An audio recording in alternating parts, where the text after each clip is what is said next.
você investidor e você investidora que está acompanhando mais uma transmissão aqui da InfoMoney TV. Sou Thiago Salomão, editor-chefe do site, e hoje a gente vai dar um passo 2 no nosso guia Onde Investir 2018. Para quem já está acompanhando as publicações do InfoMoney, já publicamos uma série de guias, guia de ações, fundos de investimento, renda fixa, e hoje a gente traz aqui para o estúdio da InfoMoney TV o Celson Plácido, ele que é estrategista-chefe da XP Investimentos. E a gente vai montar aqui carteiras de investimentos ideais para todos os bolsos.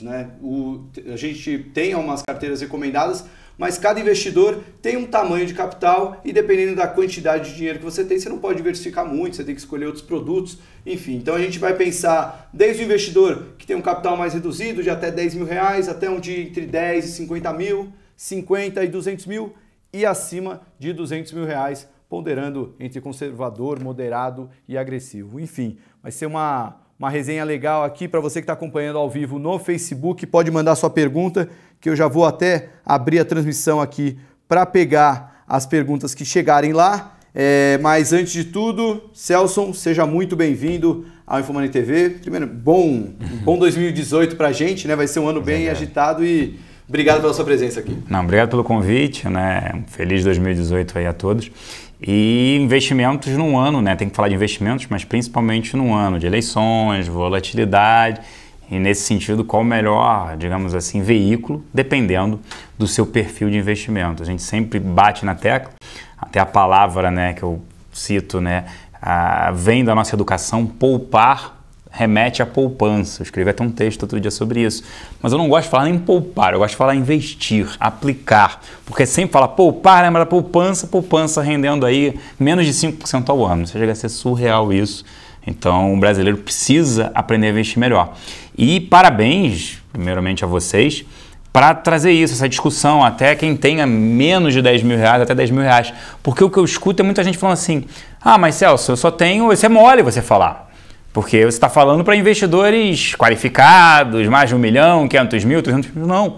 Enquanto você não se move para aplicar melhor seu dinheiro, quando eu chegar a ter tantos mil, não é isso. Desde sempre você pode aplicar melhor. Então, esse programa aqui está interessante para a gente ajudar mesmo o brasileiro a investir melhor. Legal, Celso. Realmente esse ano tem muitas oportunidades. Eu até brinco que se fosse olhar só para a economia, seria um ano perfeito para dar recomendações bem arriscadas até, né? A economia começando a dar um sinal de que vai dar uma retomada, sim, juro na mínima histórica, inflação controlada, mas a gente tem eleição e a gente sabe que essa variável vai fazer muito barulho, sim, ainda ao longo do ano. Sim. Bom, vamos começar então da linha mais baixa aí da nossa régua, sim, aí para o investidor que tem até 10 mil reais. Como é que ele pode fazer uma estratégia diversificada com 10 mil reais? Por onde ele começa? Até dando um passo, digamos assim, atrás, eu gosto de falar muito sobre o investidor normalmente, isso tudo que você falou. A gente saiu de um patamar de juros de 14,25%, mínima histórica, 7%, a gente acredita numa redução de 7 de fevereiro para 6,75%, mais uma em março, apesar de que ficou agora nesse início, principalmente por conta de uma inflação mais alta do que se esperava em dezembro. O mercado está se discutindo, talvez não tenha uma nova redução, para em 6,75%, a gente acredita ainda que a Selic pare em 6,5%. Inflação foi abaixo de 3%. Acho que é a primeira vez que o Banco Central tem que escrever uma carta justificando que ela foi abaixo do piso da meta, ou seja, extremamente positivo isso. E muita gente questiona, peraí, mas não vale a pena investir tudo isso? O que está acontecendo, que a gente está vendo, está mudando o perfil do investidor. Em momentos de juros reais, que nada mais, o que são juros reais? O seu dinheiro aplicado menos a inflação. Então você tem que ganhar na inflação. Então a inflação pode estar 10, mas se você está aplicando a 25, juros real 15. Se a inflação tiver 2, mas a sua aplicação é de 3, juros real 1. Então você está ganhando menos. Essa é a grande discussão. Você tem que buscar sempre ter um retorno acima da inflação para você proteger e ganhar mais do seu poder de compra. Esse é princípio básico de investir melhor. E aí, um questionamento agora é esse. Peraí, a gente saiu de um juros de 14,25 para 7, provavelmente 6,5, uma inflação de 10,67 em 2015 para uma inflação abaixo de 3% em 2017. E foi o que você bem colocou. A gente tem um cenário que, se não tivesse provavelmente eleições, um cenário que a gente tem extremamente importante para renda variável, para investimentos, atrair capital estrangeiro, porque você tem uma inflação controlada, abaixo de 3, que esse ano seja 3,5, digamos assim, uma recuperação principalmente de alimentos, com juros baixos e um crescimento econômico. Acho que nunca antes na história desse país a gente viu isso, porque a gente tinha crescimento, mas com inflação. Agora a gente tem inflação, crescimento voltando, juros baixos e, mais importante, o nível de utilização na capacidade instalada, o NUS, que é a indústria, baixo. Chegou a bater no menor patamar que foi 72%, ou seja, o que a indústria utiliza de capacidade está em 74%. Pode-se crescer economicamente falando que você não precisa de investimentos para isso. E só voltar um pouquinho atrás, a recessão começou em meados de 2014. Ela terminou em meados de 2017. De 2014 até meados de 2017, o PIB caiu 9,2%. Para voltar o PIB de antes da recessão, tem que crescer 10%. Então, matemática falando, a gente pode crescer sem afetar assim a inflação, digamos assim falando. Pergunta que você me fez. Para um perfil conservador, eu falei da mudança, né? A gente está vendo, quem investe, o investidor que está em um perfil conservador, hoje ele está migrando para um perfil moderado, o moderado para um perfil que eu não gosto de falar a palavra agressiva, mas arrojado. Isso por quê? Não tem mais 1% ao mês. Ah, eu ganhava 1% ao mês. Ganhava. Agora não. Agora, hoje, né, quando a gente olha, falar da poupança, 0,43%. Os próprios títulos de renda fixa têm um retorno bem mais abaixo do que 0,50%, 0,55%, retorno menor. Mas isso demonstra que o Brasil melhorou, porque a gente estava sendo sustentado pelo Estado, porque quando você comprava um tesouro a 15%, 16%, né, o título público do tesouro pré-fixado, é o Estado e o governo pagando por isso. Então você é sustentado, a gente quer um Estado menor, mas quando tem crise você acaba o Estado te sustentando mais ainda. Então, NTNB é a mesma coisa. Em 2016, a gente tinha IPCA+, que é um título do tesouro, que é IPCA, ou seja, nosso principal índice de inflação mais uma taxa. Chegou a pagar 8%, ou seja, mais o IPCA. Está protegido do IPCA mais 8%. Depois eu vou fazer a conta para quem precisa se aposentar, o que ela precisa ter, quanto ela precisa ter de dinheiro, que muita gente me questiona isso. Então assim, por uma carteira, perfil conservador, R$10 mil, conservador, tá gente? A gente recomenda 75% num fundo, até R$10 mil, num fundo de renda fixa. Fundo de renda fixa você pode investir a partir de R$500. Tem na plataforma, isso não é um negócio, não consigo investir. Não, com R$500 você consegue investir, então não seria um problema. E os outros 25%, você pode comprar. O que eu falei, a gente acredita que estar protegido à inflação, nesses títulos de renda fixa, você tem o pré-fixado, que nada mais é uma taxa pré-determinada, que ele vai te pagar uma taxa hoje é 8%, entre 7,5% a 8,5% que o governo te paga, pré-fixado. Quando você compra uma pós-fixada, uma NTNB, um IPCA+, é inflação mais uma taxa. Então ele está pagando entre 4,83, que estava hoje, a mais curta, até 5,30, 5,40, um pouco mais longa. Então ele paga, digamos, 5,40 mais o IPCA. Então é uma maneira de você se proteger a inflação. Você pode dizer assim, mas o pré-fixado você conseguia 8,5%. Se a inflação esse ano, se eu comprei um título de 5,30, se a inflação esse ano for 3,20 é o 0 a 0. Mas se ela for 4, você recupera dinheiro nesse sentido. Então, 25% no conservador até 10 mil, você consegue comprar um título de renda fixa, você pode comprar um IPCA+, e os outros 75% em fundos de renda fixa. E para um investidor que tem R$10 mil e falou, até que muita gente perguntou aqui sobre ações, o cara tem só R$10 mil. A gente sabe que no mercado de ações, para você ter uma estratégia, vamos dizer, mais sustentável, assim, que você sobreviva por muito tempo, você tem que ter uma carteira diversificada. Sim. Com R$10 mil, não tem muito como diversificar o portfólio. Você recomenda o ETF do Ibovespa, o BOVA11, ou será que tem uma ação que você fala, você quer comprar uma única ação, então pode ser essa, mas é muito arriscado comprar uma só. Como é que você recomenda para um investidor que quer se expor em ações com R$10 mil? Eu particularmente prefiro no início dele, via fundos de investimentos. Ou mesmo, apesar de não gostar do Ibovespa em si, quando fala assim, você compra o Ibovespa, não. Porque a média dos 20 melhores fundos da indústria rentabiliza bem mais do que o CDI, porque tem um mito, né, que o Ibovespa não bate, ações não batem o CDI. O Ibovespa ele perde em diversos momentos do CDI, mas a indústria dos 20 melhores fundos, né, fundos de investimento em ações, bate o CDI Ibovespa de longe. Então, um ano só que não bateu nos últimos 20 anos, mas no restante todo bateu. Então, ela bate de longe, você consegue carregar. Para quem tem esse montante até 10 mil, eu recomendo, quando você compra ações, eu prefiro que você compre um fundo de investimento em ações. Não recomendo direto uma ação, até porque para você diversificar, ele vai entrar no fracionário muitas vezes.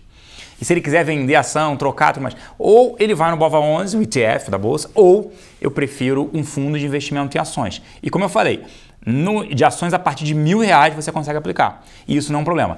O que é você investir num fundo de ações? Você está pagando alguém para ser seu gestor da melhor maneira possível, tentando sim bater o Ibovespa. Não gosto de fundos passivos, porque o fundo passivo ele nada mais é do que ele compra, né? Digamos assim, ele quer entregar o mesmo do Ibovespa. Aí é melhor você ir direto no ETF. Legal. Bom, o chat está bem movimentado, acho que a gente não vai conseguir responder as perguntas, mas vamos continuar nas estratégias entre 10 e 50 mil reais. Aí já tem um capital um pouquinho maior. Qual que seria uma boa estratégia para investidor do conservador ao arrojado, né? O agressivo no conservador, difere pouco quando a gente fala de um para o outro. O que vai acontecer é quem tem mais capital, ele consegue diversificar mais as suas aplicações. Mas quando a gente olha, muda pouco. Quando a gente vai mesmo para um de 50 mil, quando você tem o perfil conservador, ele vai ter os mesmos fundos de renda fixa, só que ele vai conseguir colocar fundo de crédito, ele vai conseguir colocar um CDB, um próprio CRA, certificados recebíveis do agronegócio. Então ele consegue colocar uma debênture incentivada, porque ele tem mais capital, mas a aplicação ela não muda, ela continua sendo 75% em fundos e 25% em NTNB. Então ela não muda, digamos assim, a sua composição. O que tem dentro ao invés de 75% em fundos de renda fixa, não. Ele pega os 75% e diversifica. Uma parte em debêntures incentivadas, uma parte em CDB. Então ele busca mais produtos, mas o montante é igual. E nos 200 mil também, que te abre mais um leque para mais produtos. Mais debêntures, mais NTNB, ele te abre mais o leque. Mas quando a gente separa moderado, dado que eu falei muito do conservador, o moderado e o arrojado. O moderado, né, separando, digamos assim, falando, a gente gosta de renda fixa e aí fundos de renda fixa, uma alocação de uns 35%. Isso serve principalmente para cima de 50% em diante. Porque quem tem menos tem essa dificuldade, porque se ele fala assim, se você começar a separar 50% aqui, 30% ali, 20% aqui, ele tem 10 mil, então ele fica com percentual, um valor baixo para ele comprar. Então, seria o seguinte, moderado, quem tem 50 mil, 35% em renda fixa, pós-fixado, que aí são os fundos de renda fixa. Multimercado. Quando você tem um perfil, a partir do moderado, ele tem acesso ao multimercado. O que é o fundo multimercado? É um gestor que ele busca. Esse fundo está dentro de renda fixa, mas ele pode comprar ações, ele compra dólar, ele vende dólar, ele pode operar no mercado global. É aquele investidor que vai buscar a maior rentabilidade, a melhor rentabilidade, focada num retorno acima do CDI. O que a gente chama de benchmark, ou seja, qual o índice que ele olha para ele rentabilizar mais? É o CDI.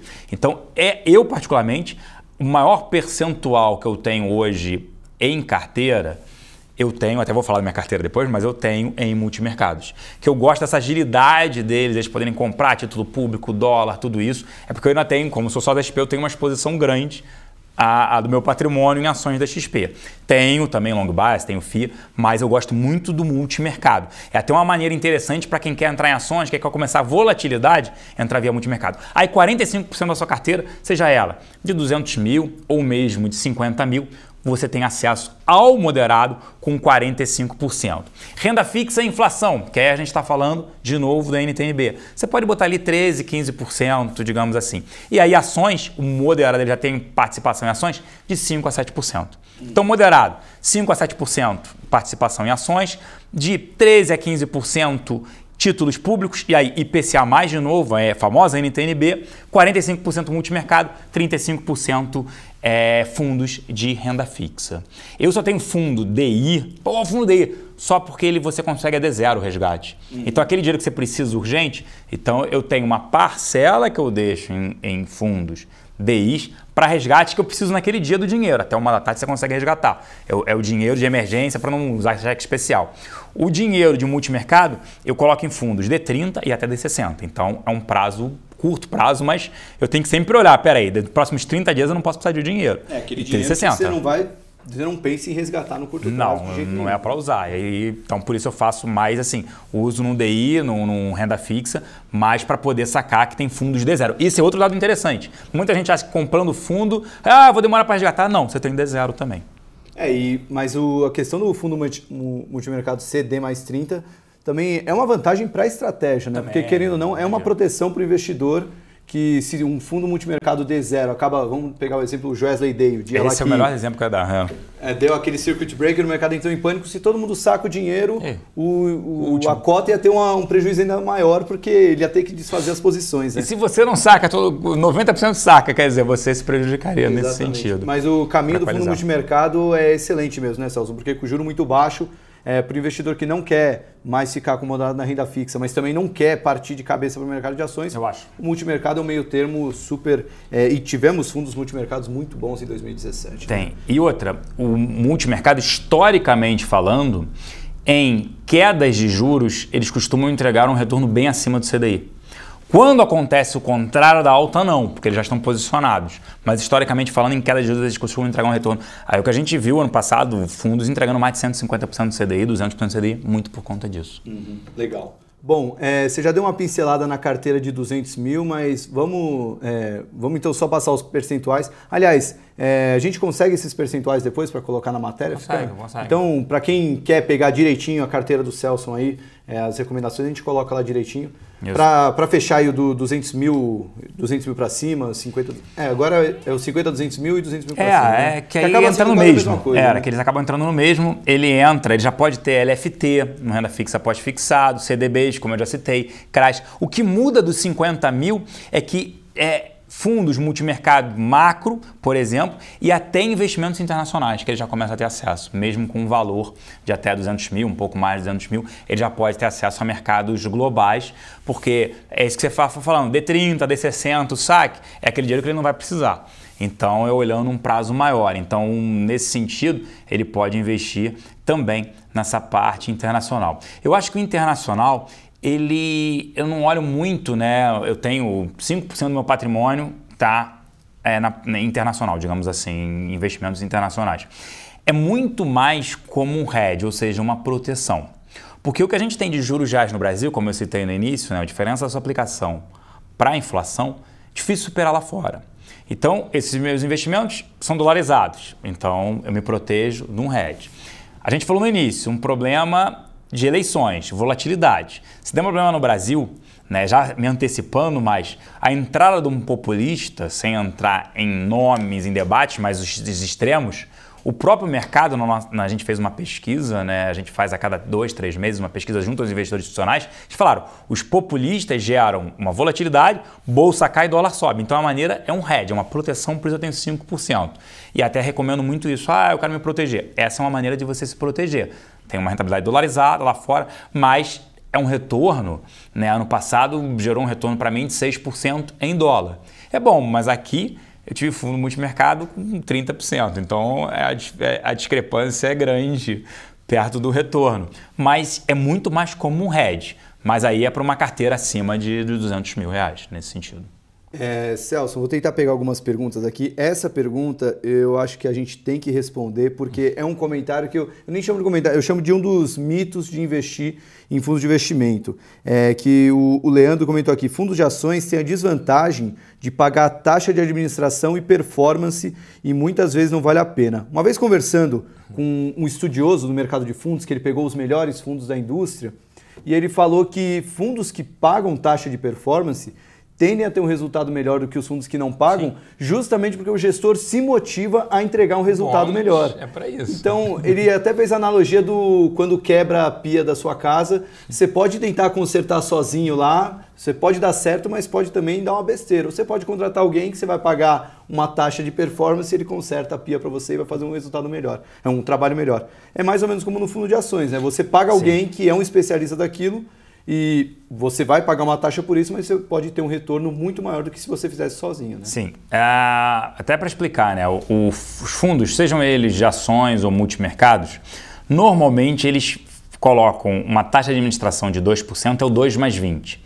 E performance 20%. O que é isso? Aquilo que excedeu o benchmark. Lembra que eu falei que o benchmark dos fundos de multimercados, na sua grande maioria, é a Selic? Então, qual é o benchmark deles? Hoje, 7%, que é a Selic dos fundos de mercados. O que exceder 7%, 20% disso vai pagar ele. Eu lembro que eu discuti isso uma vez com alguns especialistas falando isso.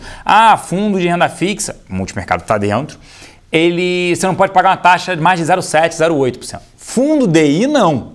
Porque o fundo DI, hoje, se você pagar mais de 0,7, é melhor botar na poupança, por incrível que pareça. Mas porque corrói essa rentabilidade, ele vai te entregar 7, aí você tira 0,7, aí ele vai para 6, 3, mais imposto de renda, você acaba sendo comido, não vale a pena. Ele teria que ficar um tempo maior. E se você resgatar antes, já tem não só come cota, mas se você deixar um tempo curto, você paga um IOF maior nesse caso. Então não valeria a pena. Quando você fala ações, mesma coisa, não entra nessa parte de imposto, mas ações a mesma coisa. Em que sentido? Eu gosto de citar um exemplo quando me perguntam isso. Eu coloquei o dinheiro num fundo multimercado no ano todo de 2016, que eu paguei performance feliz. Ele me rentabilizou 39% com uma volatilidade que nem foi tão alta.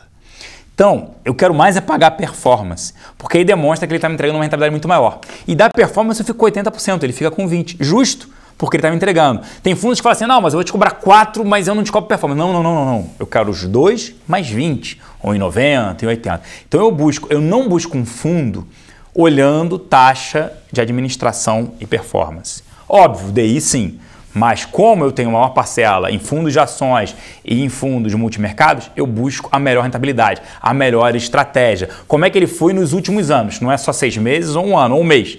Um prazo maior, porque uma corrida é uma maratona, não é uma corrida de 100 metros. Então você precisa buscar qual o histórico daquele fundo, daquele gestor. E aí você tem alguns gestores que entregam mais de 150% do CDI há 10 anos. Poxa, histórico excelente, é isso que eu quero. Agora, Celso, não sei se você fica muito confortável para falar, você já citou alguns fundos, mas para quem acompanha já a programação da InfoMoney TV, toda quinta-feira vai ao ar aqui o Papo com o Gestor, que eu faço com os gestores que estão se destacando aí na plataforma da XP Investimentos. Então, o pessoal que já assiste esse programa já conhece alguns fundos de ações legais para investir. Mas muita gente perguntou aqui, até alguns citou nominalmente, falou se o Long Biased vai bem em 2018, o XP Long Biased, enfim. Você se sente confortável em falar um ou outro fundo para quem quer olhar aí pela plataforma da XP, tanto multimercado quanto fundo de ações, algum que você gosta? São os fundos que até o investimento mínimo é um pouco mais elevado. Mas eu gosto da XP Gestão, tanto do fundo macro quanto do long bias. São fundos que eu admiro, a gestão, tudo isso. Eu vou falar da gestora, tá? Eu gosto da gestora, eu gosto da Adam, eu gosto da SPX, por exemplo. São gestoras, a Trust agora, que é o pessoal que saiu da Arx, são gestores com analistas, equipes que estão há muito tempo no mercado. Esse mês agora de janeiro, até eu quero fazer um vídeo sobre isso, eu faço 20 anos de mercado, né? Eu entrei em janeiro de 98 no mercado, entrei como estagiário, passei pela auditoria interna, tudo isso, mas entrei no mercado financeiro há 20 anos. E o que é mais importante é isso, o decorrer, a história desses gestores. E como eu fui analista, depois gestor, tudo isso, o quanto tempo eles conseguem ficar juntos, gestores e analistas. Por que isso? Porque você vai criando um track record onde até o jeito de olhar, de falar, você já sabe se é para comprar, vender uma ação, ou ficar fora, por exemplo. Então, isso é o decorrer do tempo que te dá a intimidade, tudo isso. Então, as grandes gestoras fazem com grandes pessoas, por um tempo maior, que você vai conhecendo elas por um prazo maior. E tem algumas ali, além de ações que eu gosto, Dynamo, Atmos, são gestores que estão há muito tempo no mercado, pessoas que estão há muito tempo. Você pode ter, a Trust não está há muito tempo, mas é óbvio. Eles saíram da Arx e montaram. Então, e tem diversas dentro da plataforma, para não esquecer de ninguém, senão a gente vai falar de nomes aqui. Mas vale a pena vocês pesquisarem dentro da plataforma, são diversos fundos e tem diversos ali interessantes para investimentos, olhando sempre um prazo maior. E volatilidade, gente, tá lá, dá para ver, porque é isso que é interessante, né? Eu falo muito isso em palestra. Às vezes o fundo está entregando 150%, 200% do CDI durante um bom tempo. E o investidor, ele fala que o investimento dele é para longo prazo. Né? Não é para longo prazo, eu não estou preocupado com isso. Eu gosto de brincar que o chinês, ele olha a longo prazo, ele está preocupado em faltar comida daqui a 150 anos. O europeu, ele já investe 25, 30 anos. Foi o caso ano passado do leilão das concessões de aeroportos, Fortaleza, Salvador, né, Florianópolis e Porto Alegre, onde você entra numa concessão 20, 25 anos, não tem como sair no meio do caminho. O americano que investe para 10 anos, 15 anos, um espaço mais curto. O brasileiro, ele fala que é longo prazo, e aí no dia que a cota do fundo multimercado dele vai mal, ele liga para o assessor dele para falar o que aconteceu, que ele pode resgatar. E quando ele olha os últimos 5 anos, está entregando 170% do CDI. Então o brasileiro precisa ter essa educação financeira de calma. Você investiu, será que é na hora de colocar mais dinheiro ou não? Eu fico imaginando aquela pessoa que eu não posso ter ações, até poderia, mas tem uma regra muito grande para ter ações e tudo mais, eu prefiro ter fundo de ações. Fico imaginando alguém que no dia do Joesley Day, como você bem citou, olhou uma CEMIG caindo 40% sendo detetor da CEMIG. O que ele fez nesse dia? No fundo de ações, eu questionei o gestor depois, até porque eu conheço, é meu amigo, e eu falei, o que você fez nesse dia? Eu gosto muito de questioná-los. Aí eles falaram, a maioria, né? Eu troquei ativos que estavam caindo 30%, 40% ou 20% por aqueles ativos, né? Comprei aquele ativo que estava caindo muito, vendi aquele meu ativo que estava caindo 5%, 10%. Fiz uma troca. Uma diferença de 20% um para o outro. E eram ativos que eles falaram muito parecidos, só que por algum motivo, pelo fluxo, estavam caindo mais. Então eu fiz essa troca e conseguiram recuperar. Uma pessoa física, ela não tem que estar preocupada com isso, ela tem que estar trabalhando, tem outras tarefas, digamos assim. Imagina naquele dia. Então, por isso até que eu volto para falar que eu recomendei no início. Por isso, fundo de investimento em ações acaba sendo uma tranquilidade, né? Por mais que a cota foi negativa nesse dia, obviamente, mas acaba sendo uma tranquilidade. Poxa, vou aumentar, gostei da gestão, tudo mais. E ele também monta algumas proteções nos fundos. Bom, acho que o papo já ficou bem legal. Só para finalizar, Celso, que muita gente perguntou de imóveis e fundos imobiliários. Enfim, você tem alguma opinião sobre esse mercado, tanto de imóveis quanto de fundos imobiliários? Vou citar o meu exemplo, bela pergunta, né? Eu entrei na XP em 2009. Eu tô falando bastante, gente, mas se deixar eu falo mesmo. Coitado do Salomão. Aqui, tem bastante gente coitado do Salomão, mas eu falo bastante. Eu tenho um imóvel no Rio, que aconteceu, eu comprei um imóvel no Rio, apesar de que eu falo que não vale a pena, tudo mais. Se fizer a conta, não vale mesmo, né? Você paga, eu recebo no meu aluguel no Rio, é 0,40 o valor do imóvel, por mês 0,4%, só que eu tenho que pagar administradora e imposto de renda. Então, no fundo, eu recebo 0,26% do valor. Só para base de comparação, a poupança com toda essa queda de juros paga 0,43% livre de IR. Então, em vez de ter meu imóvel, era melhor deixar ele na poupança. Eu mantive meu imóvel no Rio porque houve transferências da XP e acabei vindo com a minha família para cá. Eu falei, olha, melhor, num primeiro momento, não me desfazer do imóvel, porque eu não vou comprar um imóvel em São Paulo. Todo mundo já percebeu, eu sou carioca. Então, primeira coisa, eu tenho um exemplo em casa e eu fui, na troca de um inquilino por outro, eu tentei vender esse imóvel. Esse imóvel ficou 4 meses fechado. Eu fiquei pagando IPTU e condomínio. Fora isso, o aluguel que eu deixei de receber. Então foi um baita de um prejuízo nesse sentido. Quando as pessoas falam, mas o imóvel pode valorizar. Hoje eu não vejo, óbvio, depende da região, tudo isso, mas porque os imóveis se valorizariam muito. Tá? Por mais que tenha um déficit habitacional de mais de 6 milhões de residências, não vejo isso acontecendo. A gente precisa estar extremamente estável, tudo isso, mas não vejo o boom que teve de imóveis triplicarem de preço.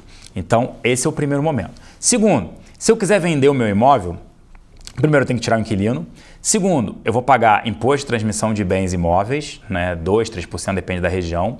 Em São Paulo, o corretor é 6%, no Rio é 5%, em média. Então, você está falando de quase 10% do teu imóvel vai embora. Você perde. Fora que se você tiver ganho de imposto de renda, né? Você comprou por um preço, está vendendo por outro, você vai ter que pagar imposto de renda também, tá?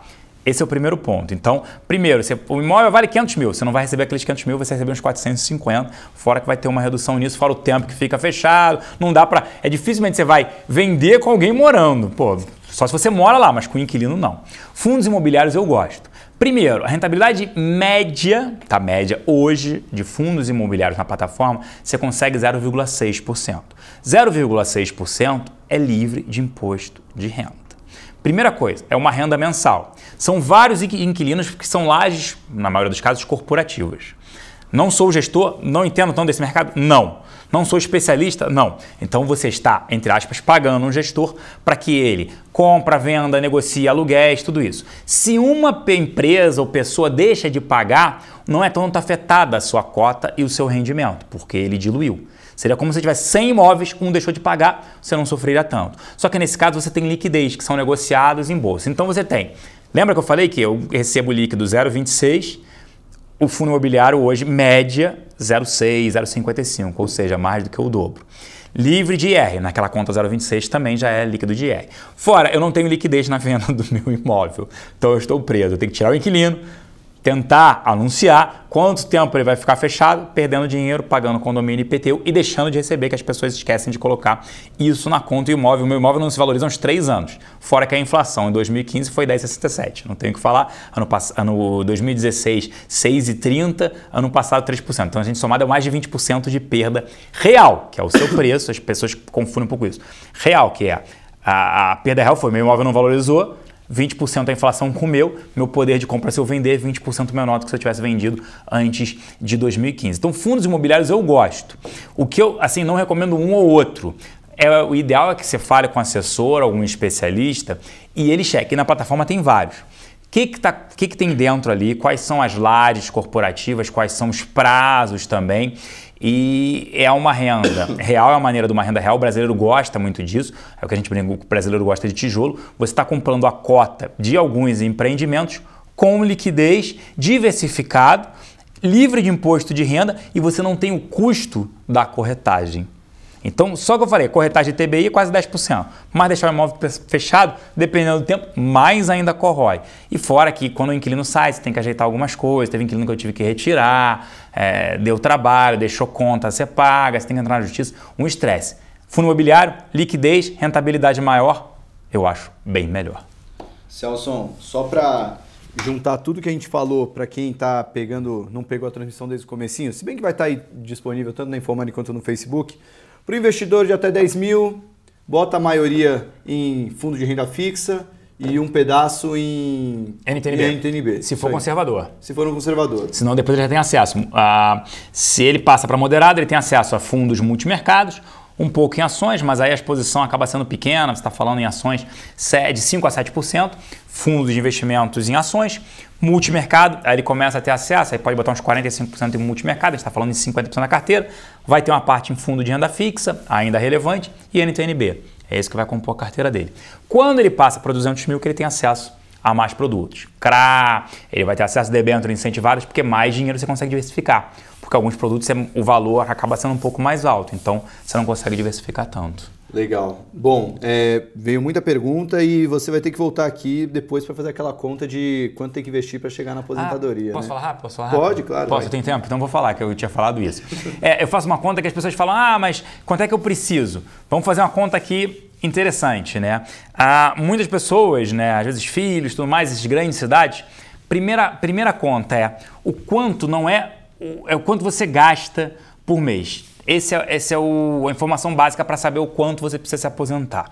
E quanto mais velho você vai ficando, né? Depois que os filhos saem de casa, eu tenho 2 filhos, eles saem de casa, o custo começa a cair. Se eles começam pelo menos a ter emprego, alguma coisa, você já diminui seu custo. Então, quanto é que você gasta por mês? Essa é a primeira pergunta que você precisa ser. Eu gasto 10 mil por mês. Então, você precisa de 120 mil por ano para os seus custos todos. Você vai colocar automóveis, tudo isso, você vai colocar, esses são os custos que você tem por ano. Quando você investe num IPCA+, que é um título que você se protege da inflação, que eu falei no início, é IPCA, mais uma taxa. Como ela hoje paga em torno de 5%, né, o ideal você não pode usar todo o retorno que ela te deu. Então, se a inflação for 5%, ela te remunerou mais 5%, 10% você ganhou, você vai ganhar 5%, você vai gastar 5%. Os outros 5% você está reinvestindo. Então você está protegendo o teu capital, aumentando ele, protegendo da inflação e você pode gastar aquilo. Se a gente fizesse essa conta de 120 mil, seria 2 milhões e 400 que a pessoa precisaria. Pera aí, como é que você chegou nessa conta? 2 milhões e 400, você comprou um título que rende 5%, um 2050, 2055, 5% mais IPCA. Tá protegido do IPCA, eu sei que tem gente que vai falar, mas o IPCA não é esse, o meu IPCA não foi 3% no ano passado, foi 5%. Eu sei, mas é uma maneira de se proteger. Então, você aplicou 2 milhões e 400, se você gasta 10 mil, 5% que deu os 2 milhões e 400, 120 mil. 120 mil você pode gastar. Os outros que rendem a inflação, você reinveste, você está protegido. Então, é uma maneira até de você aumentar seu patrimônio para que você não pode, eu pego 2 de 400 e saio gastando. Mas isso é muito, sim, só que o Brasil tem juros compostos, a gente tem que utilizar para o nosso benefício. Em momentos de crise, a gente tinha CDBs que já pagavam 17%, 19% pré-fixado. Você dobrava o seu patrimônio em pouco mais de 4 anos. Então é a mesma coisa. Agora a gente tem menos, tem que tomar um pouco mais de risco. Mas se você investir desde cedo, você consegue juntar patrimônio para que você alcance. E quanto menos você gastar, menos dinheiro você vai precisar. Então, quanto mais, eu gasto 25, entendeu? Então você vai fazendo uma conta em relação a isso. Quanto eu gasto por ano? 5% do montante que eu teria que ter. Muito bom, muito bom. Isso aí eu acho legal até ter uma planilha disso aí. Um dia a gente pode vamos trazer passar de novo aqui na Infomoney. Porque eu falei aqui rapidamente, mas não, o raciocínio realmente faz muito sentido. Se tem algum problema de ter juro muito alto no Brasil por muito tempo, é que propiciou muita gente a fazer uma bela de uma poupança pensando em aposentadoria. É isso, perfeito. Celson, muito obrigado pela sua participação. Depois você me manda os dados aí para eu já colocar na matéria. Pessoal, espero que vocês tenham gostado aí da transmissão e, bom, continue acompanhando o Infomoney, daqui a pouco já vou voltar lá para a redação para fazer o Infomoney na Bolsa Edição de Fechamento e continuem acompanhando o nosso guia especial Onde Investir. Valeu para vocês, valeu Celson. Obrigado, um abraço. E até lá.